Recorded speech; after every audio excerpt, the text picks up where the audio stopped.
Si revisamos con algo de detenimiento el artículo 16 de la Declaración de los Derechos del Hombre y del Ciudadano de 1789, que fue el documento fruto de ese lema de libertad, igualdad y fraternidad de la Revolución Francesa, encontramos que en ese artículo 16 se hace referencia a la necesidad de que la Constitución política establezca un mínimo de derechos relativos a la igualdad y la libertad y una estructura del poder dividida al menos en tres ramas del poder público, es decir, la división tripartita del poder. Esa inclusión de ese artículo es característica o una de las características fundamentales del Estado de Derecho, que tuvo su origen en la Revolución Francesa y que representa el principio de separación de poderes.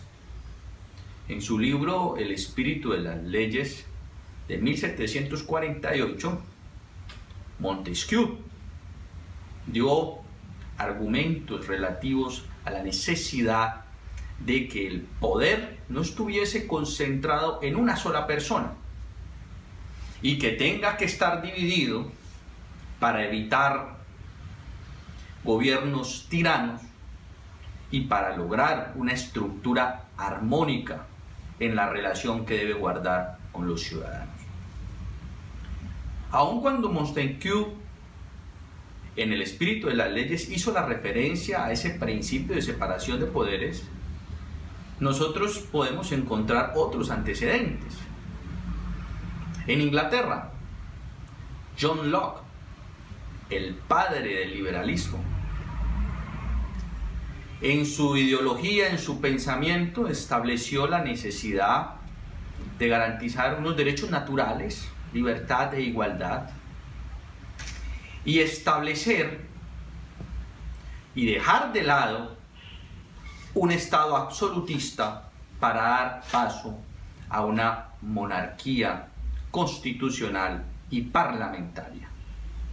Habló también sobre la necesidad de no concentrar el poder en una sola persona, llámese príncipe, llámese soberano, llámese rey, llámese emperador, sino que tiene que estar ese poder dividido para efectos de evitar los abusos. Esos pensamientos sirvieron de basamento para lo que fue en Inglaterra la Revolución Gloriosa,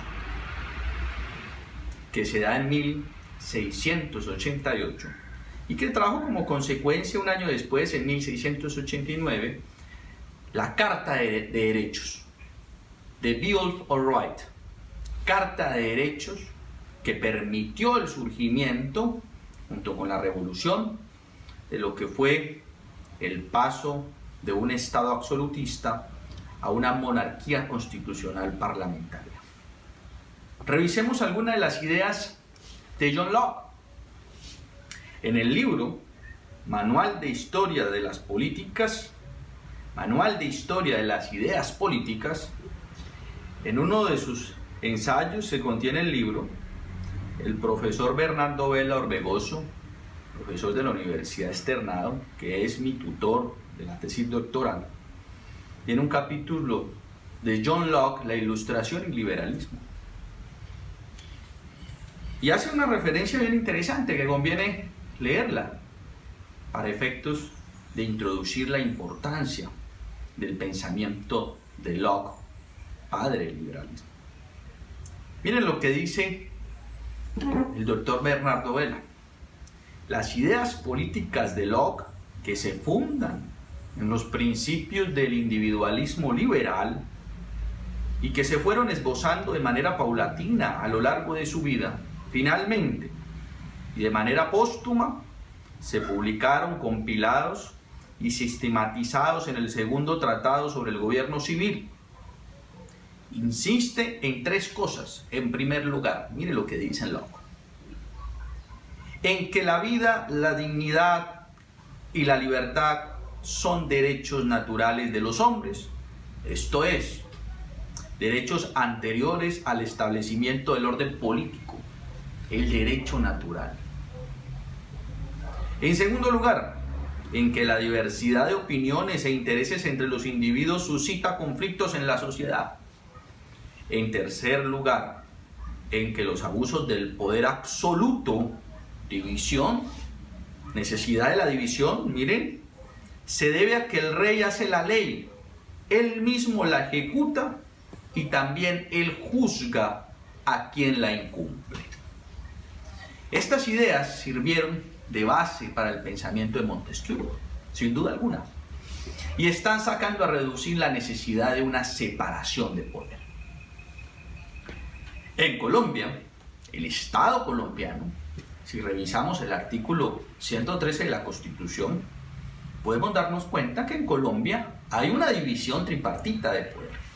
El artículo 113 constitucional nos dice que el poder público está constituido por tres ramas del poder.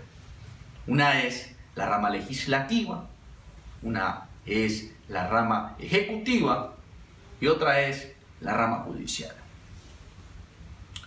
La rama legislativa se expresa a través de actos legislativos con los cuales se modifica la Constitución, leyes de la República de diferente orden. La rama ejecutiva se expresa a través de la función administrativa, actos administrativos, hechos administrativos y operaciones administrativas. La rama judicial se expresa a través de providencias judiciales, que son sentencias y autos. Los autos son de dos tipos, autos interlocutorios y autos de sustanciación. Estas ramas colaboran de manera armónica, en el sentido de, y ahí va esa colaboración armónica, que de manera excepcional puede la rama ejecutiva del poder público tener funciones legislativas. Lo mismo, la rama judicial puede tener funciones administrativas. No es la regla general, sino que en determinadas circunstancias hay una colaboración armónica. Esa estructura del poder del Estado colombiano significa o representa un equilibrio para evitar ¿qué? La concentración de poder, para evitar las tiranías, para evitar gobiernos dictatoriales, para la búsqueda del bien común. Ese es entonces el principio de separación de poderes, que es elemental junto con otras características para el surgimiento del Estado de Derecho, que tiene una fuente primordial en ese laboratorio que fue la Revolución Francesa de 1789.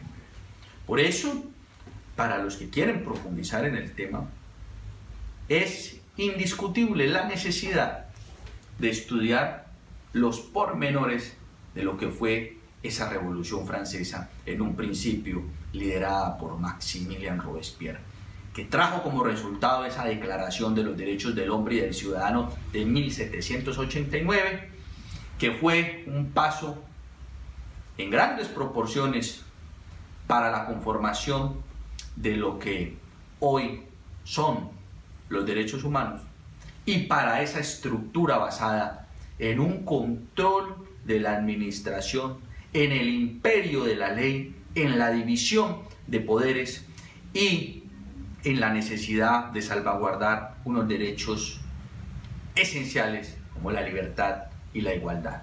Todo esto, un Estado de derecho que tiene como basamento el principio de separación de poderes